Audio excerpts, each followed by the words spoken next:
말씀드릴 내용은 기도는 어떻게 하나요? 책의 113페이지에 나오는 약사요레불에 관련된 이야기를 해드릴 거예요. 약사요레는 동쪽에 어떻게 보면 이상세계와 관련된 동쪽에 위치하는 부처님 세계, 여러분들이 어떻게 생각하시는지 모르겠는데 불교에서 서방극락세계 이렇게 얘기하잖아요. 근데 그 서방이라는 개념이 굉장히 좀 특이한 개념이에요. 보통은 그런 얘기 들어보셨어요? 이제 머리를 사람들이 아파트나 이런 데서 방에서 머리를 어느 쪽으로 놓고 자요? 그러면 동쪽 아니면 남쪽? 이렇게 얘기하지 서쪽이나 북쪽으로 머리 놓지 않는다 이런 얘기? 그냥 쓸데없는 얘기인데 그게 이제 북쪽이라고 하는 데가 약간 추운 기후, 그러니까 지금 우리나라 생각하시면 돼요. 그래서 북쪽에서는 그 춥고 음한 기온이 내려온다라고 생각을 했어요. 그래서 동대문, 남대문, 서대문은 있어도 북대문 얘기는 잘 못 들어보셨을 거예요. 동쪽에 흥인지문, 남쪽에 숭례문, 서쪽에 도림문, 북쪽에도 문은 있습니다. 단지 그 문을 열지 않는 거예요. 그게 이제 홍지문이라고 하는 문이 있는데 거기에는 보통 때는 열지 않고 시신이나 이런 거를 뺄 때 이렇게 나가는 문으로만, 그러니까 문은 있는데 쓰지 않는 거야. 그래서 지금도 오늘날까지도 우리가 북대문 얘기는 잘 못 들어본 거예요. 왜? 거기는 동서남북으로 다 문을 만드니까 만들기는 만들어 놓는데 거기 안 좋은 기운이 들어오니까 막아 놓은 거예요. 이게 동아시아의 인식이라고 보시면 돼요. 그래서 동아시아 사람들은 남쪽을 기본적으로 좋아합니다. 그게 이제 문화적으로 남아있는 게 오늘날까지도 남아있는 남향집에 대한 선호, 양명하다라고 하는 거예요. 양기 이렇게. 그래서 그 시작이 어디에서부터 시작이 되냐면 주나라 때, 하나라, 은나라, 주나라 들어보셨어요? 하나라는 지금까지도 역사적으로 완전히 인정되지 못한 나라예요. 그래서 은나라를 처음에는 상나라라고 했었고, 상나라, 그리고 나중에 수도를 은허로 옮깁니다. 낙양성 정주 쪽입니다. 그쪽으로 옮기고 나서 은나라, 그러니까 수도 이름을 따서 그냥 은나라라고도 했어. 원래 이름은 상나라인데, 그래서 여러분이 아시는 은허의 발굴, 중국 황하 문명 하면 은허 이렇게, 이렇게. 그래서 그 전에는 뭐 홍산 문명이라든지 이런 것들에 대해서 얘기들은 있지만 아직 인정받고 있지는 못해요. 그러니까 문명이라고 할 정도면 우리 같이 무슨 뭐 고인돌 나오고, 우리도 강화화순의 고인돌 유적, 전 세계 최강의 고인돌을 우리가 갖고 있어. 그러면 어떻게 보면 그런 거성 문화를 쓸 정도면 상당히 강력한 군장 리더가 있었다는 의미인데, 그런 걸 가지고 하나의 거대한 문명이다라고 얘기하진 않아요. 그래서 그런 걸 만약에 인정받을 수 있으면 우리가 전 세계에서 가장 오래된 문명권 중에 하나를 가지게 되는 거예요. 근데 그렇게는 하지 않습니다. 그래서 다 룰들이 있어요. 그렇게 어떤 기준 정도가 되어야지 라고 하는 룰들이 있어요. 그래서 중국의 그 은나라가 있고, 그 다음에 그 은나라 다음에 나오는 게 이제 주나라. 그리고 은나라가 처음에 상나라라 그랬잖아요. 상나라. 그래서 그 상나라가 상나라가 나중에 주나라에게 망한 뒤부터는 이 사람들이 떠돌아다녀요. 나라가 전복됐기 때문에 이렇게 유랑합니다. 그렇게 떠돌면서 뭘 했냐면 장사를 했죠. 그래서 거기서 나오는 지금까지 쓰는 말이 상나라 사람이라는 뜻입니다. 상인이라는 표현이 상나라 사람이라는 뜻이에요. 그러면 그게 떠돌아다니면서 장사하는 사람, 그리고 나중에는 그게 시전을 열어서 정착해서 장사하는 사람으로까지 지금 그렇게 퍼져 있어요. 그래서 주나라가 나중에 이제 들어서게 되는 거고, 그 주나라에서 주나라는 천자라고 불렀습니다. 그러니까 황제를 천자라고 불러. 지금 여러분이 아시는 황제라는 표현은 진시황이 처음으로 사용한 명칭이에요.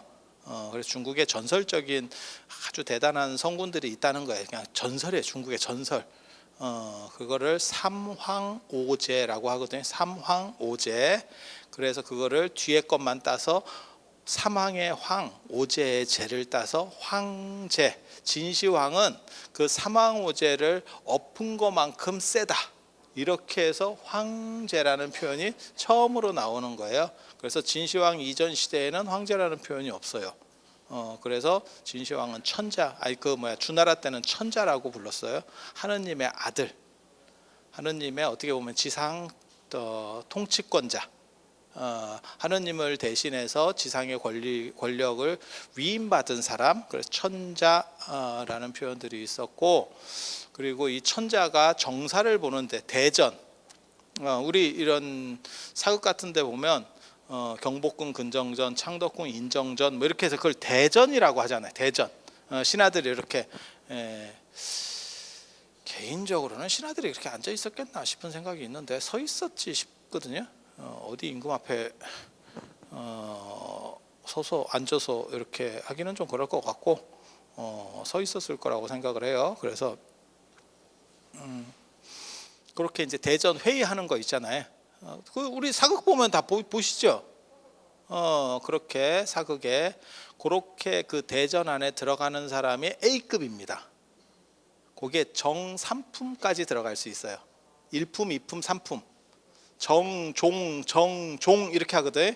정삼품, 종삼품, 그러니까 종삼품까지는 못 들어가는 거야. 정일품, 종일품 이렇게. 장관, 차관 이런 식으로 그렇게 해서 3급, 정삼품까지 딱 그 안에 들어가. 그래서 그 안에 들어가면 당 위에 들어간다 그래서 당상관이라고 합니다. 당상관 들어보셨죠? 그러니까 그 정도면 어떻게 보면 요즘으로 치면 국무위원급 레벨이 올라갔다. 그러니까 임금하고 볼 수 있는 정도 거리까지 올라간 거죠. 대단한 사람들이에요. 괜찮은 사람들. 그리고 이제 그 당에는 못 들어가지만 공무원 이제 직급이 좀 낮아가지고 종삼품부터 이렇게 쭉 내려가는 사람을 당하관이라고 합니다. 못 들어가는 거죠. 그 회의에 핵심 회의에 못 들어가는 사람들. 그렇게 해서 그 천자가 정사를 보는 그 집 이름을 명당이라고 했습니다. 명당이라는 명칭이 거기서 나오는 거야. 우리가 뭐 몇 자리 명당 어쩌고 다 필요 없고요. 원래는 임금이 정사를 보는 그 메인 전각을 명당이라고 합니다. 명당. 그래서 임금은 명당을 어떻게 놓고 하냐면 북쪽에 앉아서 남쪽을 봐요. 남쪽을 북쪽에 앉아서 남쪽을 봐. 그래서 양명한 기운을 보면서 밝은 정치를 하라는 뜻이에요. 그래서 임금은 남쪽을 보고 신하는 임금 맞은편에 있으니까 북쪽을 보는 거예요. 그래서 임금 남면, 신하 북면이라고 하는 거예요. 나중에 불교가 들어오고 나서 중국 황제의 기본 틀을 가지고 가거든요. 그래서 부처님도 다 남향집에서 남쪽을 보고 있고 스님이나 신도들은 북쪽으로 봅니다. 북쪽으로. 그리고 똑같은 룰에 의해서 제사도 그렇게 차려져요. 그래서 위패는 남쪽을 보고 그 다음에 절하는 사람은 북쪽을 보는 거예요. 이 방향이 바뀌면 싸가지가 바가지가 됩니다. 그러니까 제사를 지내는데 방향을 바꿔서 예를 들어서 절하는 사람이 남쪽으로 절을 하잖아요. 그렇게 되면 그거는 위계 자체가 어른보다도 더 높은 사람이 되어버리는 거예요. 이게 자리에 의해서. 이제 꼭 이런 얘기하면 이제 무슨 마음이 중요한 거지. 마음 됐고요. 이런 거는 기본적인 룰과 관련된 거예요. 룰과 관련된 거. 그래서 그렇게 가는 거예요. 그래서 그런 정도 이해를 하시면 되고, 그래서 위패를 남쪽으로 모셨다고 가정을 했을 때 홍동백서라는 그런 개념이 나오는 거예요. 남쪽으로 모시지 않으면 홍동백서가 만들어질 수 없어요. 그리고 왜 홍동백서냐? 빨간색은 동쪽, 해 뜨는 쪽. 그래서 빨간색, 밝음 쪽. 그다음에 백서는 서라고 하는 게 그거는 이제 거기서는 흰색으로 놓는 거는 이제 오행 때문에 그래요. 그래서 서백금이에요. 서쪽은 금이고 백색. 그래서 홍동 백쪽, 흰 거는 서쪽. 그 다음에 좀 붉은 쪽은 이제 동쪽 뭐 이런 식으로 남향했다라고 하는 것을 기준으로 해서 위패가, 그러니까 뭘 얘기하려고 하는 거냐면 주나라의 그 임금이 살던 그 방식이, 그 왕조는 없어졌지만 불교로도 남아 있고 위패로 그 제사 문화로도 지금까지 남아 있구나라는 것을 알 수 있어. 그러니까 주나라가 생각보다 대단한 기준을 정하는 나라였네라는 정도 생각을 하시면 돼요. 그리고 동아시아는 약간 일조권이 모질러요. 그러니까 약간 추워. 그렇다 보니까 따뜻한 걸 선호하고 밝은 걸 선호하고, 그래서 지금까지 남아 있는 게 남향에 대한 선호, 남향집에 대한 선호. 그런데 아이러니하게도 지금은 남향집들이 다 일조권 때문에 건물을 제대로 못 져요. 북향집은 지 맘대로 짓고, 그리고 남향이 돼가지고 햇빛이 너무 많이 잘 들어오면 이게 미친다 진짜. 이 세상에 햇빛같이 강한 게 없어. 뭐 사진이든 뭐든 뭐 다 걸어만 놓으면 싹 애들이 이렇게 하얗게 질려가지고, 누가 그래서 그 얘기 하던데, 누가 밥 먹다가 뭐 이렇게 고춧가루 같은 걸 좀 떨어뜨렸어. 김치국물 같은 거를 떨어뜨리니까 버뜩 가서 빨면 된대. 빠는데 이게 잘 빠지나 안 빠지니까 누가 뭐라고 얘기하냐면 이거 햇빛에 말리면 된다. 그런 얘기 들어보셨죠? 햇빛에 말리면 되는 게 아니고 인생이 슬픈 겁니다. 정상적이면 안 흘립니다. 안 흘립니다. 그래서 아무튼 햇빛이 무진장한 거예요. 무진장한, 뭐 플라스틱이든 뭐든 애가 다 햇빛에 강하게 노출되면 다 그냥 절단이 나는 거야. 그래서 요즘 사람들은 그 햇빛이 강한 거를 싫어하는 분들이 많이 있어요. 그러니까 가구 같은 거 좀 좋은 거 쓰거나 뭐 소파나 이런 거 좋은 거 쓰시는 분들은 햇빛에 닿아버리면 그게 금방 못 쓰게 되거든. 그리고 집에서도 예전에는 빛이 들어오면 참 좋다 이랬는데 요즘은 빛을 통제하려고 하는 문화가 있어요. 그래서 커튼 같은 거 두꺼운 거 해가지고 햇빛이 들어오더라도 그냥 내가 원할 때는 다 막아버릴 수 있게. 아니 그렇지 않아요? 예전에는 그냥 기본 커튼이면 요즘은 약간 암막 커튼 같은 거를 안쪽에 넣어요. 그런데 안 살아보셨구나. 이게 잘 사는 집은 그렇게 삽니다. 그래서 전체를 다 통제할 수 있게 그렇게. 그렇다 보니까 그렇게 통제할 거면 굳이 남향일 필요가 있어? 라는 생각을 하는 거예요.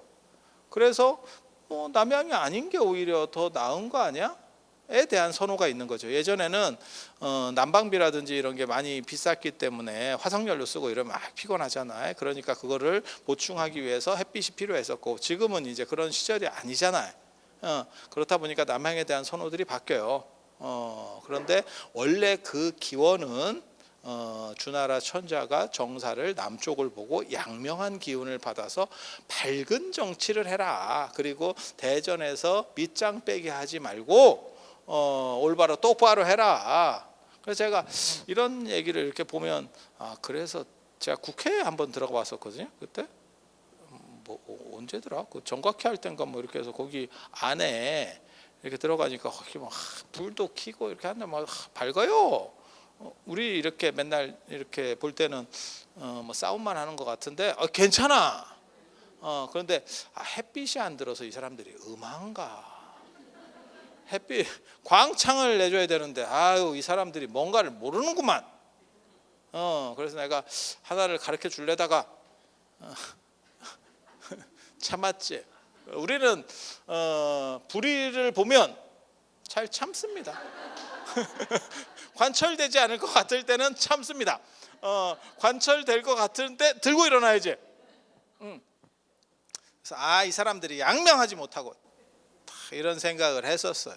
그래서 그 정신은 배워볼 만한 거예요. 뭐 그렇게 그들이 살았는지는 잘 모르겠지만 그렇게 하려고 하는 그 마음 자체가 귀하다라는 생각은 합니다. 그리고 그러한 집을 명당 밝은 집이라고 했어요. 그래서 임금이 정치를 보는 집을 명당이라고 하니까 그건 좋은 집, 최고의 집 이런 의미들이 있고, 그렇다 보니까 좋은 집을 지으면 다 개나거리나 명당이다라는 이름들을 붙이기 시작을 해요. 거기서 나온 게 이제 명당 문화입니다. 동아시아의 명당 문화. 그리고 원래는 사람이 사는 집을 명당, 그게 이제 인물이 나는 거예요. 왕기가 들었다는 둥 뭐 이렇게 하는 그런 명당. 그리고 조선시대 때는 이제 저 조상숭배 때문에 묘자리가 열풍이 불거든. 그러니까 조상을 모시는 그런 걸 보고 음택이라고 합니다. 명당에 두 가지가 있어요. 양택명당, 음택명당. 양택은 뭐 하는 데냐면 사람이 이제 인물이 나는 자리, 양택. 그러니까 양기가 성해서 이렇게 쫙 밀어 올려주는 거예요, 사람을. 그런 자리, 양택. 음택은 시체 누이는 자리. 그러면 음택도 명당인데 거기 사람이 살면 되지 않습니까? 그런 데는 사람 사는 거 아닙니다. 그건 묘자리. 예, 묘자리. 그래서 달라요.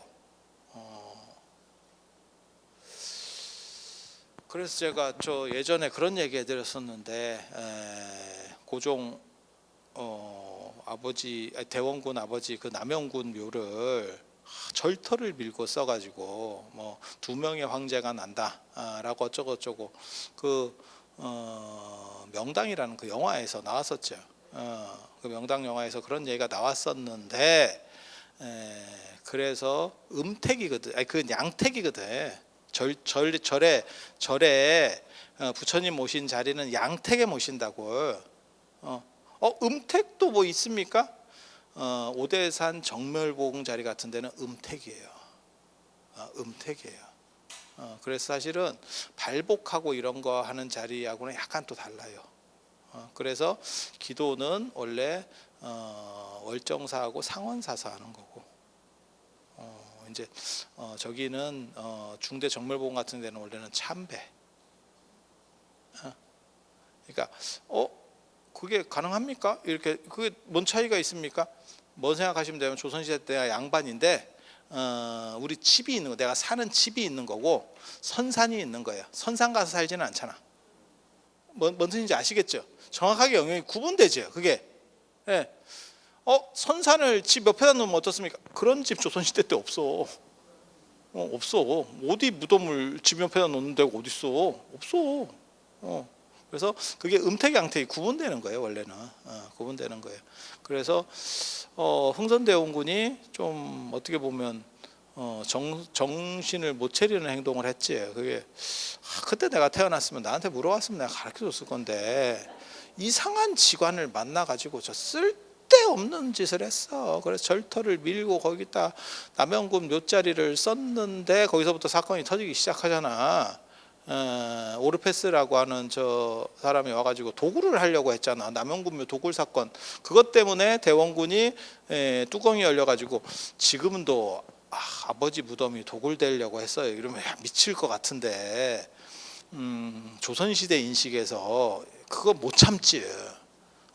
그래서 그때 척합이 세우면서 쇄국 정책으로 바뀌는 거예요. 저 오랑캐 놈들하고는 도저히 저 어떤 금수 같은 것들이다. 아니 묘자리를 파는 놈이 어디 있어 세상에. 그래서 척합이에 보면 그렇게 나온다고. 서양이 침략했는데 주하 공격하지 않고 화친하자고 하는 놈들은 다 매국노다. 양이 침략, 비전즉화, 주하 매국이라고 그렇게 해서 척합의를 만드는 거예요. 그런 거 역사책에서 한 번씩 들어보셨잖아. 그렇게 사연이 나오는 거고, 두 사람이 실제로 고종, 순종이 황제가 됐지만, 2명의 임금이 나긴 났지만 둘 다 비운으로 죽었죠. 맞다, 내가 그 생각했는데 결국은 저 순종하고 고종이 약간 상태가 안 좋게 되는 게, 순종은 그 커피 먹고 그 커피에 독 타가지고, 그런 얘기가 적혀 있어요. 왜냐하면 독은 그 당시만 해도 무생무취의 독이라는 게 없어. 그렇다 보니까 독을 넣게 되면 음식 맛이 바뀌어요. 그런데 커피는 그 당시에 새로 들어왔고, 그 당시 커피는 에스프레소입니다. 아메리카노가 아니고. 아메리카노는 요즘 먹기 시작한 거예요. 이탈리아에서 아메리카노를 구정물이라고 불렀다. 이런 얘기 못 들어보셨어? 제가 2000년대 초반에 유럽에 갔을 때 아메리카노가 없었어요. 근데 요즘은 개나 거리나 다 아메리카노로 바뀐 거지. 그러니까 물 탄 거지. 우리식으로 말하면 양주에 물 탄 게 그런 약간 저급한 거, 그게 아메리카노지. 그래서 약간 그거 못 배우고 덜 떨어진 것들이 먹는 거 이렇게 했는데 이제 지그들도 먹고 있더라고. 그래서 내가 전에 그런 얘기 해줬는데, 저 초반에 유럽 여행 간 사람 그 패키지 여행 가가지고 아침에 그 공짜 뷔페 나오는 거 있잖아. 그지 같아요. 왜냐면 싼 데 가니까. 그래 거기 누르니까 커피가 나오고 이러니까 커피는 그래도 밥 먹고 우리는 약간 숭늉빌로 커피를 마시잖아. 그래서 누르니까 뭐 병아리 눈물만큼 나오고 그래갖고 3번 눌러서 이만큼을 해서 종이컵 한 꼬풀을 먹었대잖아. 그래놓고 그 다음날 잠을 못 자가지고 그날 저녁에 이게 뭔가 이것들은 더럽게 쓰게 먹는구나 이렇게 그게 에스프레소죠. 저도 처음에 에스프레소에 적응을 잘 못했어요. 커피를 이렇게 지금도 저는 연한 걸 먹는데 에스프레소, 그러니까 그 유럽에 가니까 에스프레소밖에 없어. 시키면 에스프레소밖에 안 나온다니까. 아메리카노가 아예 선택권이 없다니까. 그래서 그거를 관광버스 안에서 커피가 나오는 자판기가 있는데 그것도 에스프레소만 나와. 그리고 잔 자체가 요만하기 때문에 거기다 물을 타서 먹으면 되는 거 아닙니까? 없어, 못 타. 그거 모르는 소리예요. 그럼 종이컵을 달라고 그래서 뭐 거기다 해서 먹으면 돼. 야, 그걸 외국에서 그게 되냐? 그게 한국에서 자판기에다가 종이컵 하나 더 주시면 안 돼요? 에씨, 뭔 개풀 뜯어먹는 소리야. 그래서 그때 에스프레소 먹는 거를 제가 좀 배웠지. 이렇게 딱 이제 한 입에 딱 덜어놓고 설탕을 넣고, 설탕을 젓는 게 아니야. 딱 설탕을 그냥 밑에 고이게 해가지고 딱 마시면서 맨 끝에가 달콤하게 싹 들어가는 거야. 이렇게 이제 이렇게 뭐 그런 식으로 했었는데 그거 괜찮더라고. 계속 먹으니까. 그리고 그게 유럽이 우리나라보다 내가 보기에는 원두가 좋아요. 그런 이제 향료 음식이잖아. 향 음식인데 원두가 좋으면 이게 어차피 그 향 때문에 먹는 거 아니에요? 그래서 그게 감미로운 향이 밑에서 이렇게 올라와. 이게 한 1시간 정도는 이렇게 싹 기관지를 타고 이렇게 올라오는 게 있어요. 우리 어렸을 때 그런 거 경험해 봤는데, 우루사나 이런 거 잘못 먹으면 밑에서 뭔지 아시지? 자꾸 이렇게 약 먹은 느낌이 나지? 막 이러면서 뭐 이런 거 비슷해. 이게 굉장히 괜찮아. 그래서 그렇게 하고 거기 이제 시나몬 막대기도 주거든요. 그럼 시나몬 막대기하고 뜯어 먹으면서 시나몬 계피하고 달라요. 계피는 매운맛이 나고 시나몬은 단맛이 납니다. 그래서 이렇게 먹고, 그게 이제 그 가루를 뿌려 먹으면 비엔나 커피잖아. 오스트리아 비엔나.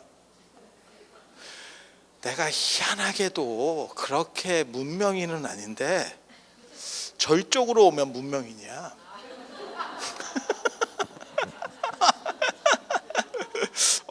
나는 내 자신을 약간 야만인이라고 생각하는데 이게 환경이 좋아. 그래서 쓸데없는 소리였고요. 다시 돌아가 봅시다. 그래서 이 커피와 같은 것도 사실은 그게 문화가 바뀌는 거죠. 문화가 다 바뀌는 거야. 그렇게 해서 이런 얘기를 하려고 했었던 건 아니고, 우리는 원래 전통적으로 남쪽에 대한 선호가 있었다더라. 그리고 맞네, 그 얘기 하려다가 그 순종이 커피 먹고 에스프레소에 독약 뭐 이렇게 약간 또라이 되는 약을 탔대. 근데 에스프레소 너무 진해가지고 그걸 맛을 구분을 못했다는 거 아니요.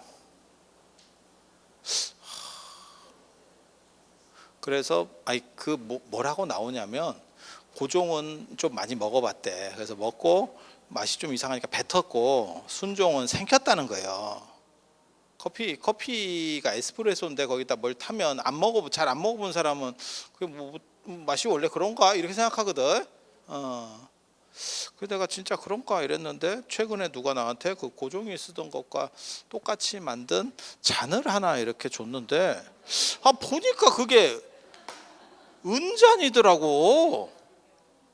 속에는 은잔이야. 그러면 이게 너무 그래서 내가 순종은 승질이 급했나? 나 이런 생각했거든. 좀 지나야 이게 색이 변하는데 바로 받자마자 완샷 때렸나? 나 이래가지고 조금 생각이 모르겠어요. 그냥 떠드는 소리고요. 그래서 결국은 양택에 저 음택에다가 무덤을 써야 되는데 남한군묘를 양택에 써서 그러니까는 직관이 반밖에 못 본 거지. 그래서 결국은 그 집안이 어떻게 보면 멸문이 됐지. 조선 왕가가 원래부터 자식이 좀 없었고 그러니까 철종도 그렇고 고종도 그렇고 그게 직계들이 아니잖아요. 자식이 없었고 비리비리했는데 결국은 지금 다 적자는 다 끊어진 거죠. 반계들만 남은 거고 적자는 다 날라갔죠. 그래서 왕이 되긴 했지만 비극적이었다 라는 생각을 해봅니다. 그래서 터가 영험한가에 대한 그냥 쓸데없는 얘기였고요. 그리고 터라고 하는 거는 터에 대한 인식은 전 세계적으로 다 있어요. 근데 사람이 살아보면 이거 잡으니까 조금 괜찮은데 이런 걸 느껴요, 사람이. 그리고 집에서도 어떤 방향으로 자야 됩니까? 필요 없고요. 몇 번만 잡으면 자기가 자는 곳이 정해지고 자는 방향이 거의 정해져요. 그게 내가 동물적으로 느껴. 동물적으로 느껴. 인간이 발전을 했어도 그 감이라는 게 있어. 내가 편한 자리라고 하는 개념이 존재합니다.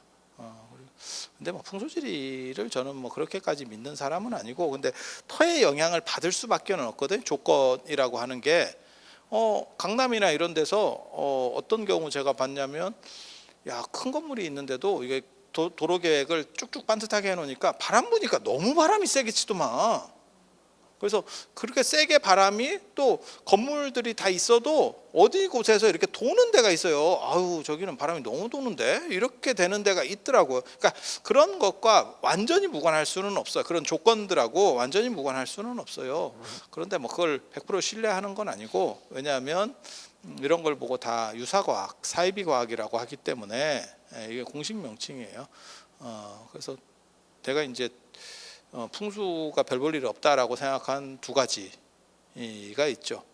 하나는 원래 섬은 기운이 끊어졌다 그래. 섬에는 인물이 안 난다는 건데 섬 사람이 대통령이 되더라고. 그래서 내가 이게 뭔가 풍수에서는 섬 사람은 대통령 되면 안 되는데, 그래서 그 옛날 인식에 섬 사람을 좀 낮춰보는 문화가 있어서 섬놈이라고, 그게 약간 깔보는 인식이에요. 섬 사람을 그냥 안 봐. 섬 사람을 섬놈. 그리고 배 타는 사람도 그 약간 이렇게 낮춰본다니까. 예. 그런 게 있어. 예. 그런 게 있었어. 정확하게 말하면 있어가 아니고 있었었어. 예. 그리고 그런 거 있고, 또 강이나 이런 게 너무 큰 걸 옆에 놓고는 안 살아요. 아무리 배산임술해도 그게 땅 크기에 따라서 견딜 만한 정도여야 되는데, 한강 옆이 지금 다 강변, 비싼 아파트는 전부 한강 옆에 이렇게 붙어 있고, 강남에 맞잖아. 한강변 뷰 아파트가 비싸잖아요. 호텔을 얻어도 강변 뷰예요. 이러면 돈을 더 준다니까. 같은 방인데, 같은 호텔이고 같은 방인데, 맞잖아요. 그런 거예요. 그리고 강남이 원래 음택이기 때문에 강 위에는 양, 강 밑에는 이렇게 하는 거예요. 한 양, 한 이렇게 누가 위에가 양이고 밑에가 음이다 이랬더니 뭐 또 쓸데없는 소리 하더라고요.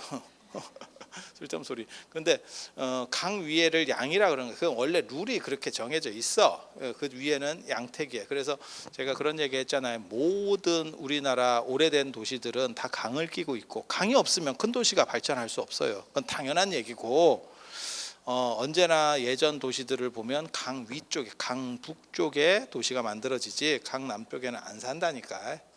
그래서 강 북쪽에는 사람이 사는 데고 강 남쪽에 무덤 같은 경우를 쓰거나 이렇게 그렇게 발전시켜서 나간 게 동아시아의 기본 룰입니다. 기본 룰.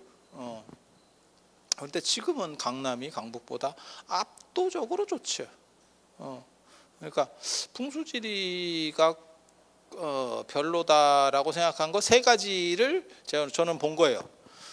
섬 사람이 대통령이 되더라. 원래는 그게 기운이 단절돼서 안 돼야 되는데, 그리고 강변 옆에 있으면 그게 물에 의해서 다 쓸려 나간다는 거거든요. 기운이 다 쓸려 가지고 다 깨진다는 거거든. 그래서 그 세 가지 이유를 통해서 이게 풍수주의가 그렇게까지 믿을 건 안 되는구나.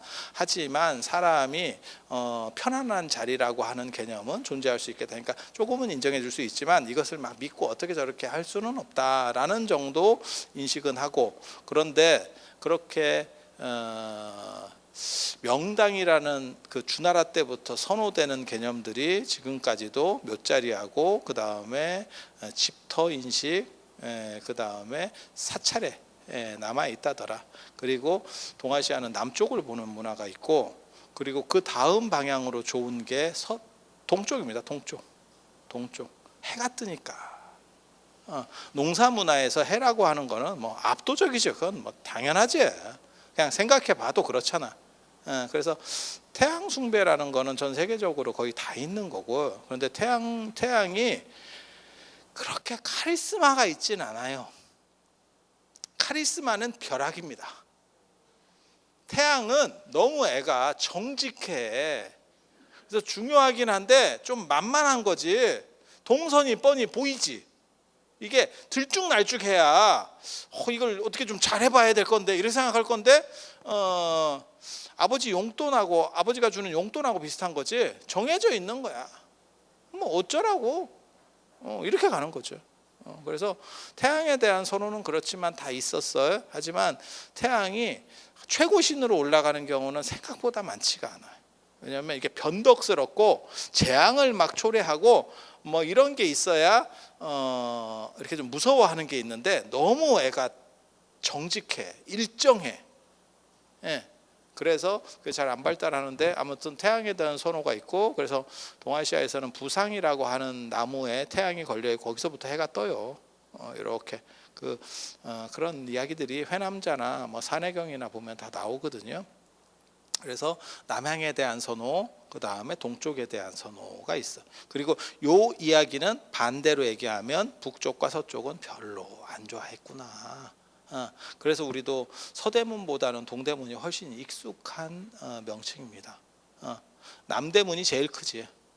그래서 지금은 국보나 보물 명칭이 없어졌어요. 그런데 남대문이 국보 1호. 그리고 얼마나 세면 불났는데도 불구하고 국보를 유지하고 있다니까. 이게 미친 나라예요. 내가 문화재위원도 여러 번 했지만 불탔으면 끝이지. 불탔는데 아깝이. 그러니까 국보. 그게 어딨어. 세상에 그런 게 어딨어. 이게 뭐 하는 짓인가 싶고, 그 다음에 동대문이 보물 1호입니다. 그리고 인의예지신에 맞췄기 때문에 동쪽에 흥인지문, 남쪽에 숭례문, 서쪽에 도내문, 북쪽에 홍지문, 중앙에 보신각. 그래서 인의예지신 오상이라고 하는 거예요. 거기에 맞춰서 설계를 했었던 거고, 뭐 그런 정도 알아두시면 되겠고, 그래서 서쪽 숭배라고 하는 개념, 서방 정토라고 하는 거는 실제로는 굉장히 특이한 문화다라고 보시면 돼요. 왜? 전 세계적으로 서쪽을 좋아하는 경우는 별로 없어요. 왜냐하면 서쪽은 북쪽은 춥다라는 의미가 있고, 이거는 지금 이제 북반구 문화에서 그래요. 북쪽에서는 찬 기운이 내려온다. 그래서 춥다, 죽음, 겨울 뭐 이런 의미가 있고, 그래서 북쪽에 대해서 약간 좀 꺼려하는 문화가 있고, 그 다음에 서쪽은 해가 지는 데니까 죽음에 대한 이게 동쪽에서 해가 떠서 서쪽으로 가는 거니까 인생 사요나라다라고 하는 생각이 있는 거예요. 그래서 별로 안 좋아한다고. 그런데 불교는 특이하게도 서방 극락이다. 서방에 있는 극락 세계가 어떻게 보면 부처님이 관장하는 인간 세계 중에서 최강은 극락 세계다. 그리고 거기가 뒤따 좋다. 극락이잖아. 극은 지극하다. 즐거움이 야 행복한 세계야. 그런데 실제로는 저게 이제 약간 낚시가 있다.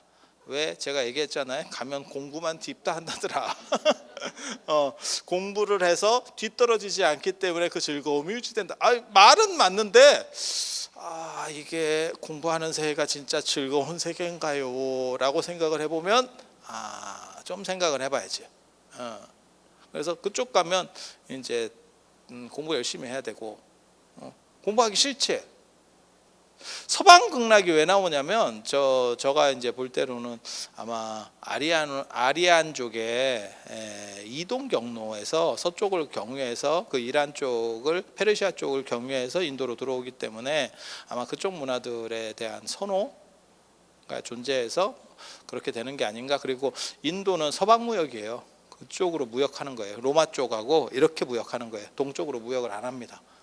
그래서 그쪽에 조금 뭐 어떻게 보면 발전된 곳, 뭐 새로운 문화 이런 것들과 관련해서 서방 선호가 좀 존재하지 않았었나를 그냥 추정만 해봐요. 그 대신에 뭐가 있냐면 서쪽 말고 원래부터 좋아할 만한 동방이 있죠. 인도는 남방 안 좋아합니까? 남방 안 좋아합니다. 남방이 진짜 너무 되지. 우리는 약간 위쪽이기 때문에 위도상 위쪽이기 때문에 남방이 필요한 상황이고 걔네는 보일러를 너무 떼지. 그러니까 이게 저쪽에 대한 선호가 남쪽에 대한 선호가 우리하고는 달라. 우리는 남대문이 동대문보다 큽니다. 그러니까 남대문이 정문인 거야. 우리 성의 사대문 안에서는 한양 도성의 사대문 안에서는. 그런데 저쪽은 별로 안 좋아요. 그래서 제가 전에 그런 얘기를 제가 말씀을 드렸었어요. 저 서역, 그러니까 인도하고 중국의 경계선 쪽에 가면 저 서역에 실크로드 국가들이 있는데 뭐 호탄이라든지 안 그러면 뭐 구차라든지 이런 나라들이 있는데 그 나라들이 인도 영향도 받고 어떤 때는 중국 영향도 받는데 중국 영향을 받을 때는 절들이 남쪽으로 문을 내고 인도 영향을 받을 때는 동쪽으로 문을 낸다. 지금도 인도에 부처님께서 성도하셨다는 깨달음을 얻으셨다는 부타가야에 가면 거기 마하보디 대탑사가 있어요. 그게 금강보좌사라고 나란다사, 그다음 비크라마실라 사원, 그다음에 오란다 푸티 사원과 더불어서 인도의 4대 사찰이에요. 그 금강보좌사, 부처님께서 금강보좌에서 깨달음을 얻으셨기 때문에 거기에 보면 마하보디 대탑이 있어. 근데 그게 탑만 있는 게 아니고 탑 전이에요. 탑 플러스 전각이라고. 그 안에 들어가서 예배할 수 있죠. 들어가서 예배할 수 있어요. 근데 그 주출입문이 어느 쪽이냐면 동쪽으로 나 있습니다. 동쪽으로. 그래서 인도는 동쪽이 정문이구나 라는 걸 알 수 있는 거예요. 우리는 남쪽 정문, 인도는 동쪽 정문. 그래서 이게 문화들이 다르구나. 그렇지만 인도는 동방에 대한 선호가 있었구나. 그러면 서방 극락 다음으로 무엇이 나오느냐? 동방이 나올 수밖에 없다. 그래서 동방의 약사 유리광열에 부처님이 사시는 정토. 그렇게 해서 오늘 약사 열애불에 대해서 얘기를 할 건데 시간이 다 됐네. 동방까지 오는데 힘들다. 힘들어. 근데 오늘 진짜 재밌는 얘기 해줄 거거든. 신기 얘기. 제가 신기 전문가예요. 놀랍게도 제가 여지까지 60권도 넘는 책을 공동저서까지 치면 60권도 넘는 책을 냈는데 지금 제가 열반경 열반경 진짜 어렵더라. 열반경 쓰다 열반하게 될 지금 지경에 이르렀는데 이거 쉽지 않아. 그런데 그렇게 제가 책 작업을 많이 해봤는데 원고를 다 써놓고 출판사에서 빠꾸 맞은 책이 있어요. 유일하게 딱 한 권입니다. 그게 이 신기에 대한 책이에요. 내가 이걸 책을 쓸 정도로 지식이 있다니까. 이거를 저는 사람들하고 일반 사람들하고 약간 달라. 제가 한국 문화를 한 10년 동안 대학에서 가르치면서 이러한 문화적인 것들, 한국의 전통 정신 문화와 관련된 것, 불교 이전에 그런 것들과 관련되고 그다음에 민속적인 것들을 대학의 과목으로 넣어야 된다라고 주장하는 사람 중에 하나였었고, 그거를 어떻게 그러니까 무속이나 이런 거를 정리해서 하나의 한국 문화적인 특징으로다가 끌어올려야 된다라고 생각했던 사람이어서 그런 것들을 좀 상당히 연구도 하고 이렇게 저렇게 그게 어떤 원리로 움직이는지 이게 무당분들이 좀 해주시면 좋겠는데, 그런 분들의 특징이 뭘 체계적이지 않아요. 그냥 무대뽀야, 무대뽀. 그리고 제가 보는 거하고 달라. 제가 무당 킬러입니다. 그래서 무당들이 저를 굉장히 기피하는 사람 중에 하나예요. 신기가 통하지 않는 방식을 제가 알아. 저는 어떤 원리로 접근을 하거든요. 그래서 이거를 그 원리를 내가 이해하고 있다는 거는 그것의 반대작용도 일으킬 수 있다는 뜻이에요. 그러니까 신통도 그렇고 신기도 그렇고 제가 늘 얘기하는 이게 어떤 원리가 있어. 그리고 그것은 배워서 어느 정도 처리가 될 수 있고 내가 그것을 에너지를 없앨 수도 있고 북돋을 수도 있어. 그리고 그분들은 이게 삘이 굉장히 강하기 때문에 그렇게 당신에게 약간 위험성이 있는 사람에 대해서는 금방 인지합니다. 자, 들어서 감사합니다.